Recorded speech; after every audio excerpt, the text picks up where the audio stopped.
बिस्मिल्लाहिर्रहमानिर्रहीम। अस्सलाम वालेकुम नाज़रीन इकराम, मैं हूं मखदूम शहाबुद्दीन और आप देख रहे हैं मेरा फेसबुक और यूट्यूब चैनल।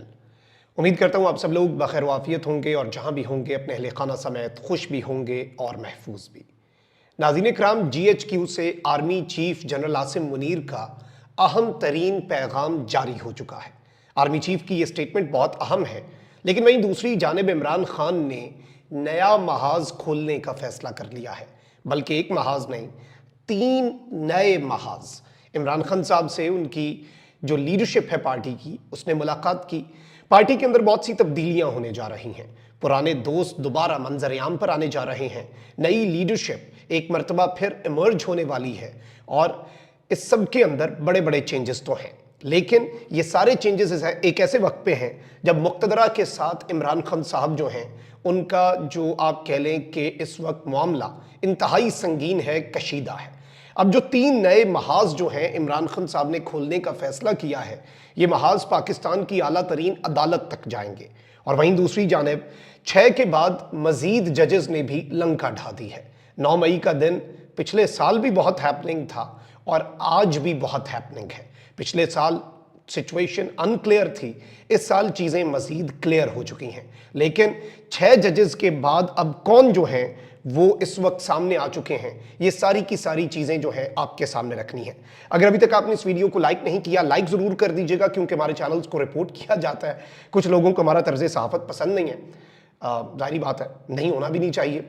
हक बात किसे अच्छी लगती है तो वो हमारे चैनल्स रिपोर्ट करते हैं। ये असर ज़ाहिर इस तरह से होगा कि आप इस वीडियो को लाइक कर दें और ज़्यादा से ज़्यादा इस वीडियो के नीचे कमेंट्स करें। ज़रा खबरों पर आ जाते हैं। सबसे पहले तो मैं आपको ये बताऊं कि शेर अफजल मरवत साहब का जो मामला है, क्योंकि आज उमर अयूब जो हैं उन्होंने ये स्टेटमेंट दी कि इमरान खान साहब ने शेर अफजल मरवत को निकालने का कह दिया है और जाहिर बात है उन्हें कोर कमेटी से और सियासी कमेटी से निकाल दिया गया है। तो शेर अफजल मरवत ने एक स्टेटमेंट इस पर दी है, जवाब दिया है, वो आपके सामने रखना ज़रूरी है, क्योंकि उमर अयूब साहब का मौक़िफ़ भी हमने आपके सामने रखा।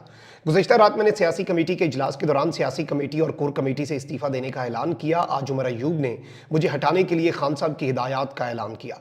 कल शाम से ही यही फैसला मीडिया पर नशर किया जा रहा था। इसका मतलब यह है कि फैसले पहले से किए गए थे और इसे मीडिया के साथ शेयर किया गया था और आज इसके पीछे खान साहब का नाम लिया गया। मैं किसी बयान पर यकीन नहीं करूंगा जब तक खान साहब खुद मुझे या बैरिस्टर गौहर साहब के जरिए नहीं पहुंचाते। मैं आराम कर रहा हूं और तभी बात करूंगा जब खान साहब मेरी बात सुनेंगे और इसके बाद मसाइल पर फैसला करेंगे। मीडिया से गुजारिश है कि उस वक्त तक मेरे जवाब का इंतजार करें, ताहम मैं खान साहब के तमाम तर फैसलों पर कायम रहूंगा। अच्छा, मैं आपको ये बता दूं कि खबर यही है, अब मुझे नहीं पता कि क्या मामलात हैं अंदर खाते, लेकिन ज़ुबैर अली खान हमारे दोस्त हैं, वो PTI के कुछ अंदरूनी मामलात पर नज़र रखते हैं। उन्होंने ये दावा किया है कि इमरान खान ने आज अडियाला जेल में सियासी रहनुमाओं से मुलाकात के दौरान कहा कि शेर अफजल मरवत के साथ पार्टी रहनुमा मुकम्मल तौर पर लाताल्लुकी का ऐलान करें। जो रहनुमा पार्टी डिसिप्लिन की खिलाफ वर्जी करते हुए शेर अफजल मरवत की हिमायत करेंगे, उनके खिलाफ भी कार्रवाई होगी। Now this is also very important. अच्छा, वहीं दूसरी जानिब खबर यह भी है कि इमरान खान ने अपनी पुरानी टीम मैदान में उतारने का फैसला कर लिया है। जल्द एक और अहम वकील रहनुमा जो हैं वो भी ओहदे से फारिग हो सकते हैं और इसमें टेन्योर जो है वो यूं लग रहा है एक टेन्योर अपने एंड के करीब पहुंच चुकी है। और अब इमरान खान साहब, चूंकि आर्मी चीफ ने बड़ी वाज़ेह स्टेटमेंट दी है और इस स्टेटमेंट के बाद पीछे कुछ रह नहीं गया, क्योंकि पहले DG ISPR की प्रेस कॉन्फ्रेंस, फिर आज ISPR का प्रेस रिलीज, लेकिन उससे भी ज़्यादा इंपॉर्टेंट, चूंकि these words are directly coming from the army chief, तो इसकी इंपॉर्टेंस थोड़ी ज़्यादा बढ़ जाती है। लेकिन खान साहब का मौक़िफ़ जो है वो उससे भी ज़्यादा इंपॉर्टेंट है और वो भी इस इक्वेशन में हम रखे बगैर इस इक्वेशन को कंप्लीट नहीं कर सकते, because there are 2 sides of the story और इसमें तो किसी को दूसरी राय नहीं है। अच्छा, वहीं दूसरी जानिब आज इस्लामाबाद के अंदर पकड़ धकड़ का सिलसिला आपके सामने है। क्या चीज़ें हुई? कराची कंपनी में बैरिस्टर गौहर और शुएब शाहीन की क़यादत में PTI रैली को पुलिस की तरफ से रोकने की कोशिश की गई। जो डंडे हैं वो भी बरसाए गए और बैरिस्टर गौहर जो हैं उन्हें गिरफ्तार करने की कोशिश भी की, जो कि PTI के कारकुनों ने शहर इक़्तिदार के अंदर इस्लामाबाद में नाकाम बनाई। ये भी इत्तलात हैं कि बैरिस्टर गौहर को बहुत ज़्यादा धक्के लगाए गए। बैरिस्टर गौहर के हवाले से ये बताया गया है कि जो इंसदाद दहशतगर्दी का स्क्वाड है, यानी पाकिस्तान की इस वक्त वो सबसे बड़ी सियासी जमात, सबसे ज़्यादा वोट लेने वाली और वाहिद विफाक की अलामत जमात जो है पाकिस्तान तहरीक इंसाफ के चेयरमैन हैं। तो बैरिस्टर गौहर को अगर इंसदाद दहशतगर्दी एंटी टेररिस्ट स्क्वाड जो है वो गिरफ्तार करने की कोशिश करता है, तो ये चीज़ें किस तरफ को जाएंगी, क्या मतलब है इनका, वो आप मुझसे बेहतर समझते हैं। अब जरा मैं आपको तहरीक इंसाफ का भी मौक़िफ़ दूंगा और इसके साथ ही साथ इमरान खान साहब ने जो एक नया महाज खोला है, फिर जजेस वाला मामला मेरे जहन से ना निकल जाए, वो भी आपके सामने रखना ज़रूरी है। पहले आर्मी चीफ पर आ जाते हैं। पाक फौज के शोबा ताल्लुकात आमा SPR के मुताबिक army chief general Asim Munir ने लाहौर गैरिजन का दौरा किया और यादगार शहदा पर फूल चढ़ाए। आर्मी चीफ ने मादरे वतन के लिए जाने कुर्बान करने वाले शहदा को खिराज अकीदत पेश किया। SPR के मुताबिक आर्मी चीफ को फॉर्मेशन की ऑपरेशनल तैयारियों पर भी ब्रीफिंग दी गई। आर्मी चीफ ने कोर हेडक्वार्टर्स में गैरिजन ऑफिसर से खिताब करते हुए अफसरान और जवानों को कौम के लिए खिदमात पेश करने और पेशा वाराना महारत पर सराहा। अब जो इंपॉर्टेंट चीज़ें हैं उन पर आ जाते हैं, जो जाहिर बात है हम अंडरलाइन या हाईलाइट करके रखते हैं और उसके मुख्तलिफ तर्जुमे होना शुरू हो चुके हैं। आर्मी चीफ का कहना था कि दुश्मन कुव्वतें और उनके सरपरस्त झूठ, जाली खबरों और प्रोपेगेंडे से डिजिटल टेररिज्म कर रहे हैं। मुसल्लह अफवाज और पाकिस्तानी अवाम के दरमियान तफरीक पैदा करने की कोशिश की जा रही है। कौम की हिमायत से इन तमाम कुव्वतों के अज़ाइम को नाकाम बनाया जाएगा। पाक फौजकार सिपाही और अफसर अपने फ़राइज़ और जिम्मेदारियों को अव्वलियत देता है। आर्मी चीफ ने कहा कि पाक फौज का हर सिपाही और अफसर रोजाना की बुनियाद पर कुर्बानियां दे रहा है। बिलाशुबा 9 मई पाकिस्तान की तारीख में स्याह दिन रहेगा। इस दिन शरपसंदों ने शोहदा की यादगारों की दानिस्ता बेहुरमती की। उस दिन शरपसंदों ने रियासत और कौमी इत्तेहाद की अलामतों पर हमला किया। पुरतशद्दुद और मजमूम कार्रवाइयों से पाकिस्तान दुश्मनों को रियासत और कौम का मजाक उड़ाने का मौका दिया गया। अब वही साजिशी अनासर ढिटाई से बयानियां तोड़ मरोड़ कर रियासत को मुलव्वस करने की कोशिश कर रहे हैं। यानी वही साजिशी अनासर अब ढिटाई से बयानियां बनाने की और प्रोपेगेंडा करने की कोशिश कर रहे हैं। यह कहना है आर्मी चीफ का। उनका कहना था कि तारीख का स्याह बाब रकम करने वालों से कोई समझौता हो सकता है ना डील, यानी कि कोई समझौता नहीं, कोई डील नहीं। लोग मुजरिमाना अनासर के मजमूम सियासी मकासद नहीं समझ सके। उन्हें मनसूबा साजों ने अपनी ख्वाहिशात का ईंधन बनाया। इन वरगलाए हुए अफराद को सुप्रीम कोर्ट की हिदायत पर पहले से शक का फायदा दिया जा चुका है। आर्मी चीफ ने क्या कहा कि इन वरगलाए हुए अफराद को सुप्रीम कोर्ट की हिदायत पर पहले से शक का फायदा दिया जा चुका है। आर्मी चीफ का कहना था कि इस घिनौने मंसूबे के असल रहनुमा खुद को मासूम जाहिर करते हैं। उन्हें अब अपने जराइम का हिसाब देना पड़ेगा, खुसूसन जब उनके मुलव्वस होने के वाज़ेह सबूत हैं। शोहदा और उनके अहले खाना या इदारे की बेहुरमती करने की किसी को इजाज़त नहीं दी जाएगी। 9 मई के मनसूबा साजों, सहूलतकारों, मुजरिमों को मुल्की कानून के मुताबिक इंसाफ के कटहरे में लाया जाएगा। जनरल आसिम मुनीर ने कहा कि आए रोज़ की जाने वाली इश्ताल अंगेजियों का जवाब ना देने को कमजोरी और हमारे सब्र को लामहदूद ना समझा जाए। यानी हमारा सब्र अनलिमिटेड नहीं है, पेशेंस ये महदूद है, ये खत्म हो सकता है। अब ये एक बड़ी अहम तरीन चीज है और आप अंदाजा कर लें कि इस स्टेटमेंट का क्या मतलब है। बहुत वाजे और रहनुमा का भी जिक्र कर दिया। अब इस सब के अंदर पाकिस्तान तहरीक इंसाफ जो है उसके तर्जुमान ने भी आज स्टेटमेंट दी है जो ऑफिशियल है कि दस्तूर, कानून और जमहूरियत की लाशें बिछाने वाले 1 साल बाद भी 9 मई के फॉल्स फ्लैग ऑपरेशन की ओट में अपने मकरू चेहरे छुपाने के लिए हाथ पांव मार रहे हैं। 9 मई के फॉल्स फ्लैग ऑपरेशन के सारे हकीकी किरदार और इसके मुहर्रिकात आज कौम के सामने आया हैं, इनका मुहासबा बाकी है।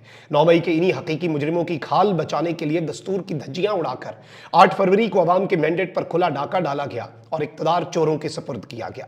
9 मई को अपनी आमरीयत के दबाम के एक वसीले के तौर पर 9 मई को इस्तेमाल करने वाले आज भी इस फॉल्स फ्लैग ऑपरेशन की आला सतही अदालती तहकीकात से गुरेजा हैं। अब ये एक बड़ी अहम तरीन चीज़ है और ये स्टेटमेंट बड़ी वाज़ेह है। लेकिन इमरान खान साहब ने आज जो मुलाकात हुई है अहम तरीन रहनुमाओं के साथ, उसमें कुछ असूली फैसले किए हैं। इमरान खान साहब ने 3 रिट पिटिशंस जो हैं वो सुप्रीम कोर्ट के सामने दायर करने का हुक्म दे दिया है। एक रिट पिटिशन जो है वो 9 मई के वाकयात की CCTV फुटेज अदालत के सामने लाई जाए। एक रिट पिटिशन ये होगी। दूसरी ये कि 9 मई को 16 PTI के शहीद कारकुनों के जिम्मेदारों से जवाब तलबी की जाए।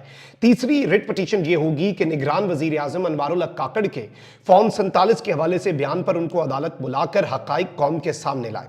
अब ये कंफर्म किया है रऊफ हसन जो कि मरकजी सेक्रेटरी इतलात हैं, तर्जुमान है पाकिस्तान तहरीक इंसाफ के और जो ऑथराइज्ड हैं पॉलिसी स्टेटमेंट्स देने के। अब यहाँ पर इन्होंने मजीद बातें भी की हैं रऊफ हसन साहब ने, खान साहब ने। ये 3 नए महाज खोलने का फैसला तो कर लिया है। 9 मई के हकीकी जिम्मेदार आज भी कौम से सब कुछ छुपा रहे हैं कि किसने इमरान खान की तज़हीक आमेज अगवा के मनाजिर कंट्रोल्ड मीडिया पर घंटों नशर करवाए। 9 मई के फॉल्स फ्लैग ऑपरेशन के हकीकी मनसूबा साज 1 साल बाद भी कौम को नहीं बता रहे। इमरान खान को अगवा करते ही किसके हुक्म पर हाईकोर्ट की सीसीटीवी फुटेज चोरी हुई। 9 मई के मुजरिम कौम को यह भी नहीं बता रहे कि इमरान खान को अगवा करवाते ही किसके हुक्म पर लाहौर में कोर कमांडर हाउस और मुल्हिका इलाकों की सिक्योरिटी पर मामूर सैकड़ों फौजी, नीम फौजी और पुलिस एहलकारों को हटा दिया गया। 9 मई के असल मुजरिम आज भी कौम को नहीं बता रहे कि किसके कहने पर निहत्ते पुरअमन शहरियों को गोलियां मारी गईं और दर्जनों बेगुनाह पाकिस्तानी जख्मी, अपाहिज और शहीद किए गए। अब तर्जुमान तहरीक इंसाफ ने इससे क्लियर स्टेटमेंट जो है वो दे नहीं सकते थे। अच्छा, वहीं दूसरी जानिब आपको पता है कि 6 इस्लामाबाद हाईकोर्ट के जज साहिबान तो डट चुके हैं, लेकिन वहीं दूसरी जानिब लाहौर हाईकोर्ट जो है वो भी डट चुकी है। अब जो इलेक्शंस के नताइज के ऊपर ट्रिब्यूनल्स बनते हैं, इस्लामाबाद हाई कोर्ट के ट्रिब्यूनल बने, उन्होंने इस्लामाबाद के जो हल्के हैं उनका रिकॉर्ड मांग लिया और इन्हें पता है कि मखसूस नशिस्तें तो जा रही हैं, जो फॉर्म 47 वाली भी मैक्सिमम नशिस्तें वो भी जा सकती हैं। अब सारी मेन नशिस्तें और मेन एतराज़ात पंजाब में है। लाहौर हाई कोर्ट के चीफ जस्टिस ने जजेस को नामजद किया कि ये ट्रिब्यूनल्स के लिए हैं। इलेक्शन कमीशन उन्हें नोटिफाई नहीं कर रहा। मुझे तो ये लगता है कि chief justice Lahore high court को जल्द अज जल्द इस सब के ऊपर अपना काम शुरू कर देना चाहिए। अच्छा, वहीं दूसरी जानिब ये भी बताया जा रहा है कि जज साहब जो हैं उनके हवाले से ये खबर भी आ रही है कि उन्होंने इंसदाद दहशत गर्दी के गालिबन जज हैं, उनकी तैनाती की बात कही है 5 जजेस के, और वो भी उसमें भी रोड़े अटकाए जा रहे हैं, यानी इनके लिए कुछ मुश्किलात जो है वो लाई जा रही हैं। इसमें एक वजह ये भी बताई जा रही है कि जिस तरह से सुप्रीम कोर्ट में सारी अदालतों ने अपना अपना मौक़िफ़ पेश किया, तो जो लाहौर हाई कोर्ट है उसने भी बहुत सख्त तरीन मौक़िफ़ जो है वो अपना अपनाया, लाहौर हाई कोर्ट की फुल कोर्ट ने। और अब एक और चीफ जस्टिस जो हैं वो भी डट चुके हैं इस सिस्टम के आगे। अब देखना यह है कि जिस तरह से इस्लामाबाद हाई कोर्ट ने कंटेम्प्ट प्रोसीडिंग्स शुरू की हैं, क्या इलेक्शन कमीशन और इन तमाम तर मामलात के ऊपर, और इसमें हमारे दोस्त हैं सिद्दीक जान, उन्होंने एक क्लेम किया है और उनका क्लेम यह है कि इसमें जो लेटेस्ट एहतजाज है वकला के, उन्हें भी चीफ जस्टिस को प्रेशराइज करने के लिए बेसिकली एक टूल के तौर पे यूज़ किया जा रहा है। अब इसमें सवाल यह है कि अगर तो ये होता तो फिर पंजाब पुलिस इसमें कम से कम सहूलतकारी उनकी करती, तो वो वकला के ऊपर ये लाठीचार्ज ना करती। ये एक सवाल ज़रूर बीच में रेज होता है, तो इसे तो हम उस हिसाब से खुद एनालाइज कर लेंगे। लेकिन जाहिर बात है कि ये चीज़ बड़ी वाज़ेह है कि मज़ीद जजेस जो हैं वो भी डट जाने को ही अब बेहतर समझ रहे हैं, और जो बारिश का पहला खतरा था वो मूसलाधार बारिश में कन्वर्ट होने वाला है। अपना बहुत ख्याल रखें। लानिकबान, पाकिस्तान जिंदाबाद।